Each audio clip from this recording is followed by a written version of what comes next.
What's going on, fans? LSU Recruiting HQ here. I'm your host, Michael. We're back better than ever and ready to get this thing rocking and rolling as we move on into what some folks would call the off season, but there is no off season in college football.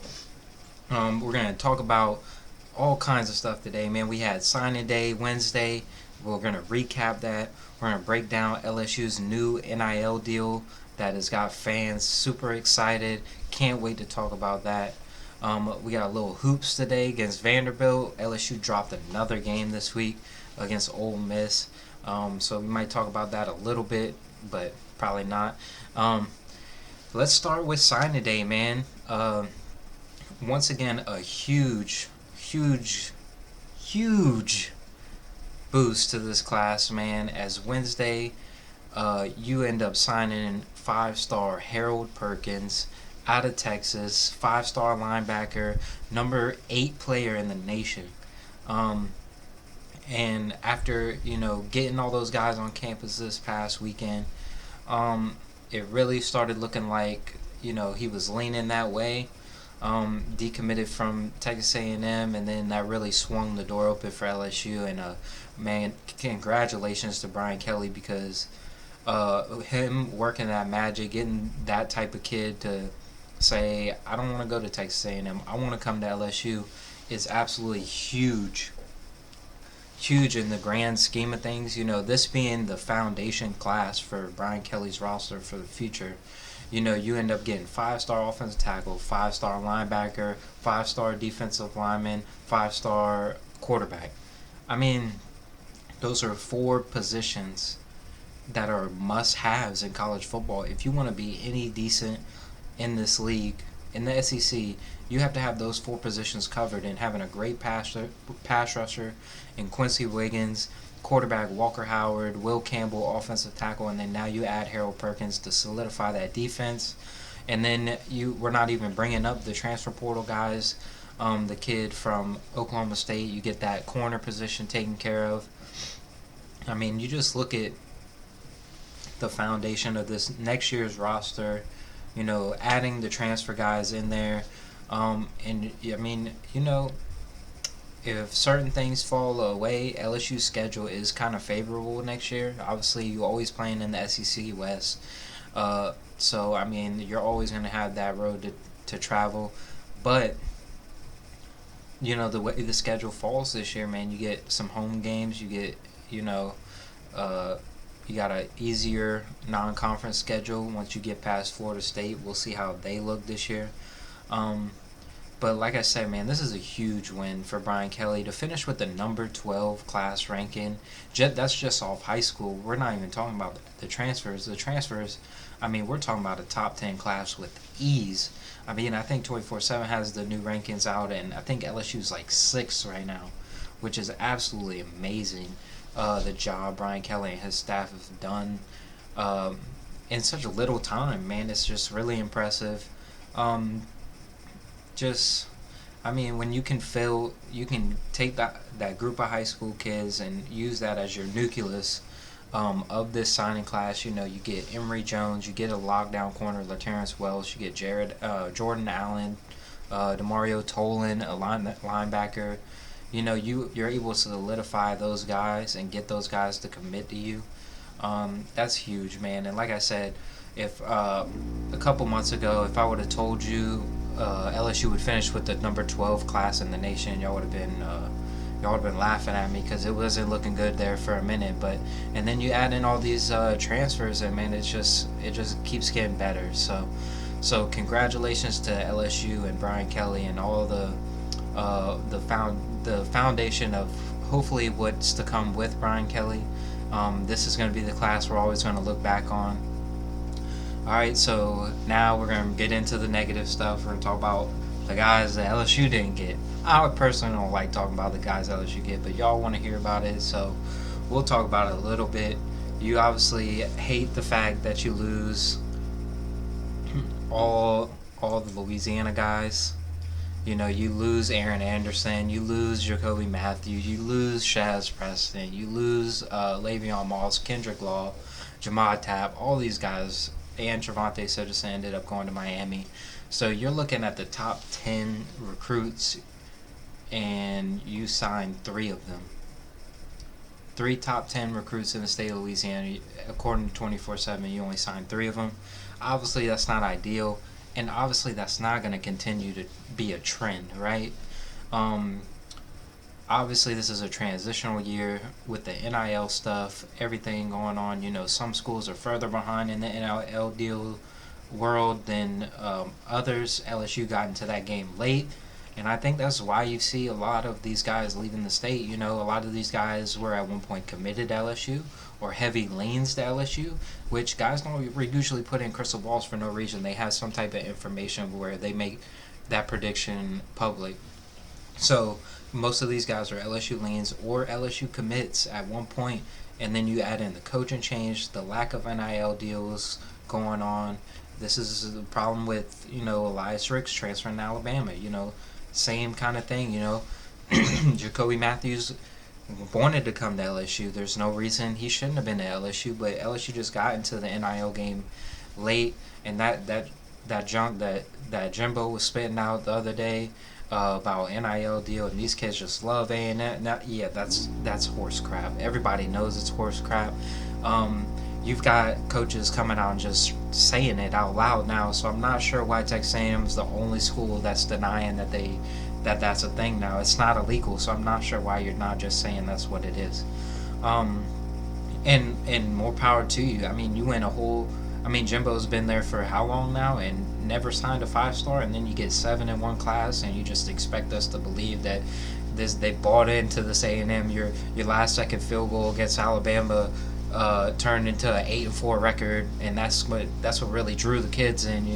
Stuff like that. It's just horse crap. So like I said, this trend is not going to continue with these kids leaving Louisiana like this. LSU is going to get this NIL stuff figured out sooner than later. You're already seeing it with the jersey stuff. Speaking on that, if you haven't already, I'm gonna put the link in the description of this video.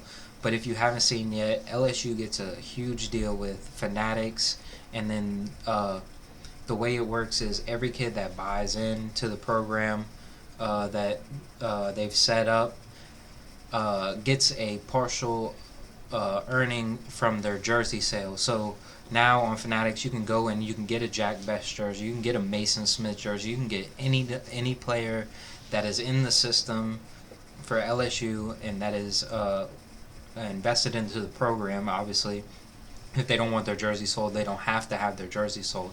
So their jersey just won't be available. But you see that, right? And now you can go on Fanatics and go and purchase your favorite player's jersey, which is the coolest thing in the world, man. I can't imagine, when I was younger, how many guys' jerseys I would have had. Everybody always just gets the, you see the one on Fanatics is like the basic number 7 jersey or basic number 1, 10, whatever number they use nowadays. So you get that now. And man, I'm telling you, when I was a kid, bro, I would have been all over that, man. My parents would have been broke as hell trying to keep up with all the jerseys that I wanted. So man, if you haven't checked that out, man, please do that. That's just a huge stepping stone, being the first school to ever come out with any such type of deal like that. That's going to be huge, paying off. That's just the beginning, man. And a lot of these kids are going to be reaping the benefits of the market that LSU can bring, and all these local businesses that are invested in this NIL stuff. It's going to pay off in the long run, and I can't wait to see where that leads to the future. So now, let's talk about the direction, right? So we've got our first signing class under Brian Kelly. You sign the essentials. You get a lockdown corner in the transfer portal. You get the offensive lineman in the transfer portal. You sign the number 1 offensive tackle, out of high school. You get Walker Howard. You get guys like Quincy Wiggins to come to LSU. So, like I was saying earlier, this is going to be a huge deal. In 2 years, you're going to be looking at this class and you're going to say, man, imagine if we didn't get these guys to set the foundation where, the talent drop off doesn't ever happen in these transitional years. I mean, LSU's football program was an absolute mess. I mean, I don't think people actually realize how toxic the environment was when Coach O left. And I mean, to be able to stay on plane, who obviously dropped off a little bit because, Coach O was bringing in top five classes year in and year out. But, to have that, you're right there at six. I mean, you're right there with the Alabamas, the Georgias, the Texases, the Texas A&Ms, and you add in those transfers, you're at number six, man. I mean, you can't ask for much better than that in 2 months of work. I mean, that's crazy. So I'm interested to see how the 2023 class starts shaping out. You look towards the future, you say the class of 2023 in Louisiana is strong again, as always, right? There's going to be some guys in there that are going to be tempted to leave. How does Brian Kelly handle it? Having a whole year to recruit these guys instead of a whole 2 months to try to convince these guys that this is where they want to be. All right, so I'm interested to see how that works out. And I think he's going to do an amazing job, man. I think he's going to lock down the state just like all the other coaches did. And we're going to build this fence around Louisiana. We're going to keep our guys home. We're going to get guys that want to play for LSU, which is a big thing that hasn't been happening lately. And it's shown on the field. It's shown off the field.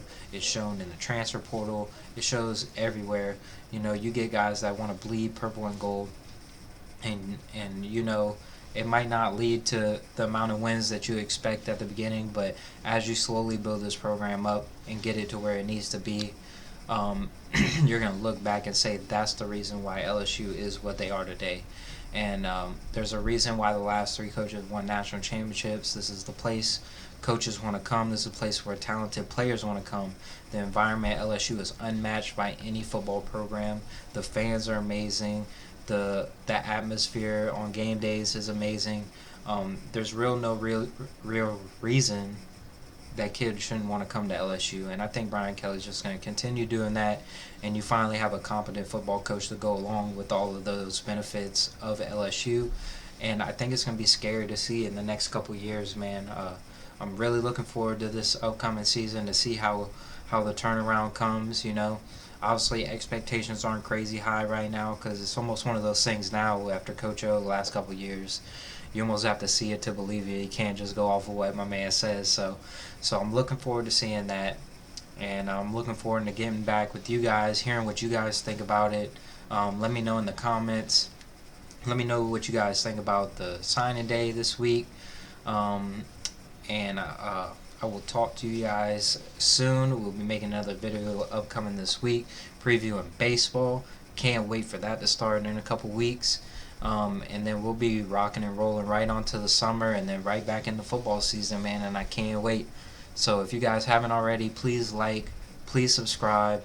Be greatly appreciated if y'all follow on Twitter, Facebook, all that stuff. Share the content. Get it out there, and so I can keep making these videos for you guys. And I hope you guys enjoy the rest of y'all's days. Peace.